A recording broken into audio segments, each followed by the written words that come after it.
Welcome, this is Terry Ewell. I think if Weissenborn had ever heard a tango, he would have written something like this.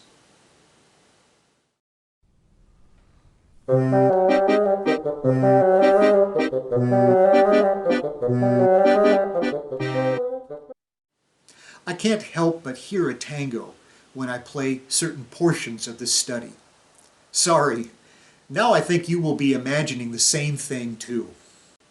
There's a tendency to rush during the staccato eighth notes in line 3. Unfortunately, I amply demonstrated this rushing in my recording of the study. Another rhythmic problem in the study is found with the 3 slurred notes. The tendency is to rush those as well. Don't play them like this.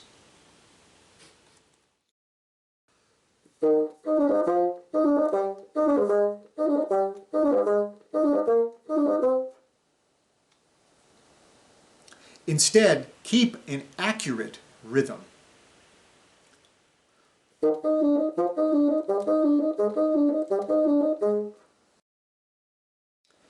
In line 4, you can play E flat 4 with just the G key. You might find this easier, and certainly it makes for a better D to E flat 4 trill. Now, let's work some more on our control of the air and tongue.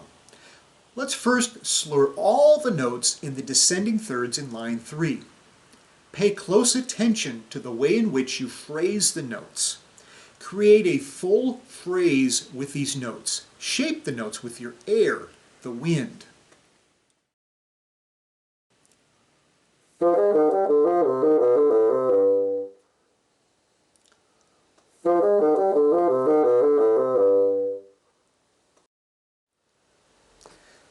Now, without changing the beautiful shape you made with the air, let's make different lengths of articulation. In Weissenborn's study number 7, I introduced a scaling of articulations from 1 to 5. We will practice with those same articulations here. Here is length number 5.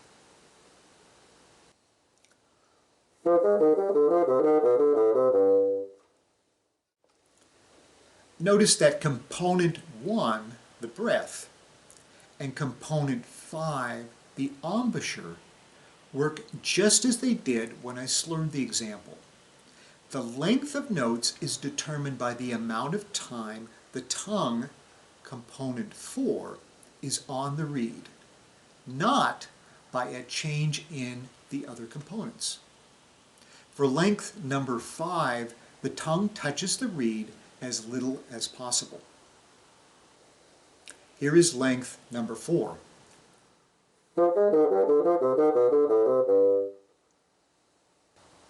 Here is length number 3.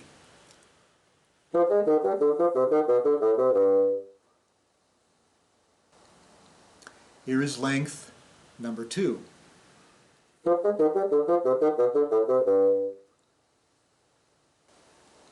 Here are the shortest notes, length number 1.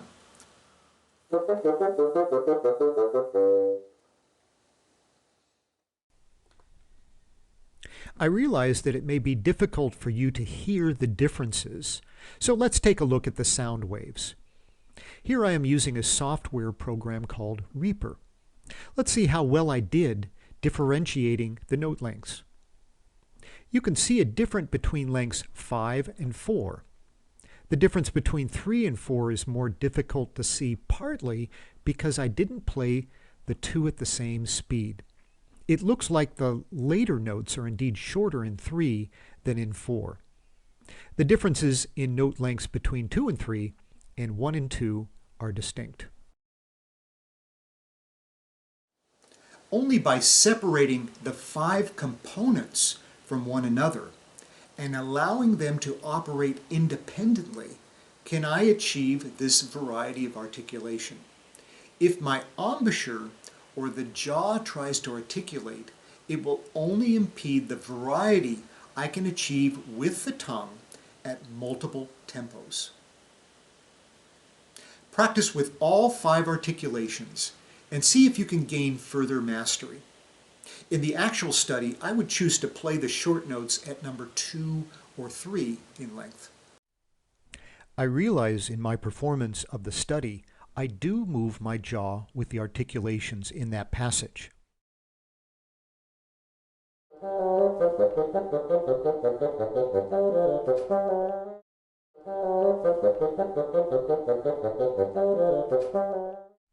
Jaw movements do allow for some shaping of the staccato notes. However, my experience is that jaw movement, when coordinated with tonguing, is limited to the middle range of articulation numbers. It works with articulation numbers 2 or 3, but will not work well with articulations 5, 4, and 1. My point is that for the greatest variety of articulations, you need to minimize or remove entirely the motion of the jaw or embouchure. This is the third part of our discussion of intonation on the bassoon.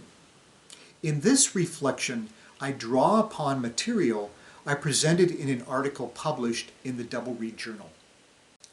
There are 3 registers on the bassoon. In general, there is a progression from sharper notes at the bottom of the registers to more neutral notes in the middle, and then towards flatter notes at the top of the registers. The second register's progressions through the vowels are more rapid than the first register. The pitch tendencies are rather wild and uneven in the third register. Moving between registers requires a rapid vowel shift. For instance, movement between E3 to F3 requires a quick shift from E to ah to properly tune the notes. Carefully experiment with other aspects of these registers. Mastering intonation on the bassoon requires that you understand these pitch tendencies on the instrument. Practicing scales and arpeggios with drones is a great way to gain mastery with intonation. I will be explaining more about tuning and crossing over a register break in Weissenborn study number 32.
Hey!